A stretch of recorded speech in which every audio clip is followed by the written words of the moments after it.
Kitab Markus. Kemudian Yesus masuk lagi ke rumah ibadat. Di situ ada seorang yang mati sebelah tangannya.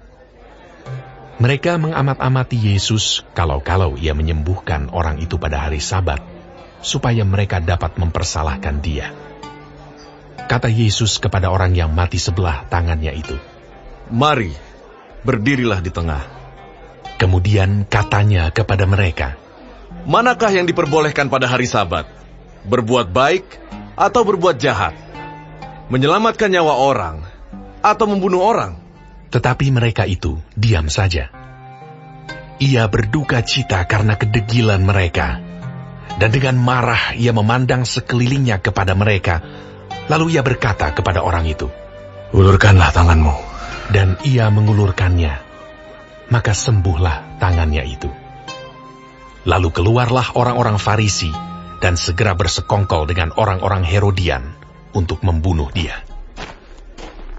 Kemudian Yesus dengan murid-muridnya menyingkir ke danau, dan banyak orang dari Galilea mengikutinya, juga dari Yudea, dari Yerusalem, dari Idumea, dari seberang Yordan, dan dari daerah Tirus dan Sidon datang banyak orang kepadanya, sesudah mereka mendengar segala yang dilakukannya.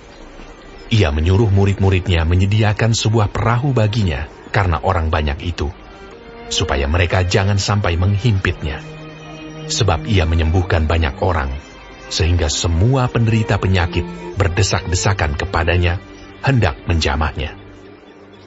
Bila mana roh-roh jahat melihat dia, mereka jatuh tersungkur di hadapannya, dan berteriak, "Engkaulah Anak Allah!" Tetapi ia dengan keras melarang mereka memberitahukan siapa dia. Kemudian naiklah Yesus ke atas bukit. Ia memanggil orang-orang yang dikehendakinya, dan mereka pun datang kepadanya. Ia menetapkan 12 orang untuk menyertai dia, dan untuk diutusnya memberitakan Injil, dan diberinya kuasa untuk mengusir setan. Ke-12 orang yang ditetapkannya itu ialah Simon yang diberinya nama Petrus, Yakobus anak Zebedeus, dan Yohanes saudara Yakobus, yang keduanya diberinya nama Boanerges, yang berarti anak-anak guru. Selanjutnya Andreas, Filipus, Bartolomeus, Matius, Thomas, Yakobus anak Alfeus, Tadeus, Simon orang Zelot, dan Yudas Iskariot yang mengkhianati dia. Kemudian Yesus masuk ke sebuah rumah. Maka datanglah orang banyak berkerumun pula, sehingga makan pun mereka tidak dapat. Waktu kaum keluarganya mendengar hal itu, mereka datang hendak mengambil dia, sebab kata mereka, ia tidak waras lagi. Dan ahli-ahli Taurat yang datang dari Yerusalem berkata, "Ia kerasukan Beelzebul, dan dengan penghulu setan, ia mengusir setan." Yesus memanggil mereka, lalu berkata kepada mereka dalam perumpamaan, Bagaimana iblis dapat mengusir iblis?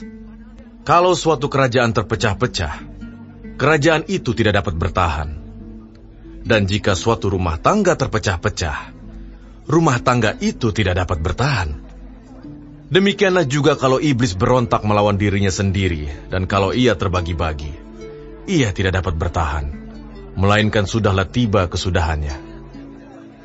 Tetapi tidak seorang pun dapat memasuki rumah seorang yang kuat untuk merampas harta bendanya, apabila tidak diikatnya dahulu orang kuat itu.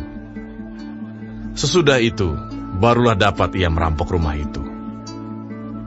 Aku berkata kepadamu, sesungguhnya semua dosa dan hujat anak-anak manusia akan diampuni. Ya, semua hujat yang mereka ucapkan.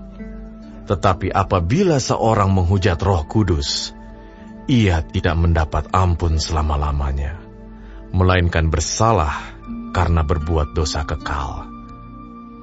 Ia berkata demikian karena mereka katakan bahwa ia kerasukan roh jahat. Lalu datanglah ibu dan saudara-saudara Yesus. Sementara mereka berdiri di luar, mereka menyuruh orang memanggil dia.